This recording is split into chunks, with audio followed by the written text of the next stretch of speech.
বাংলাদেশি চাচা কত বছর ধরে চাচা? 7 বছর। 7 বছর ধরে বলো দিয়াতেই হুম। বলো যে আপনি দেশের বাড়ি বসে কই কাকা? টাঙ্গাইল। টাঙ্গাইল কোন জায়গায়? গাটার। ঘাটাল থানা। হ্যাঁ।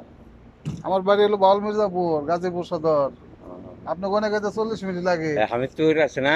হ্যাঁ, হামিদপুর হামিদপুর। কুমুরা জানে। ছুটির যান না? ছুটিতে গেছিলাম। যাক, শেষ বছর এই বিদেশ করে পার দিয়ে দিবেন না? ঠিক আছে, ভালো থাকেন চাচা। আচ্ছা। সালাম আলাইকুম। চাচা বলদের কাজ করে, তো অনেক ভালো আর কি। ওই যাইতেছে ময়লা টুকায় বই করব,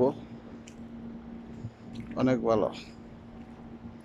দেখা হলে ডাক দিব, ওই ফজরে সালাত আদায় করলে দেখা হয় আর কি, তখন তারপরে চলে যায়। ওকে, সবাই দোয়া করবেন আমাদের জন্য, আর ভালো থাকবেন সবাই। আল্লাহ হাফেজ।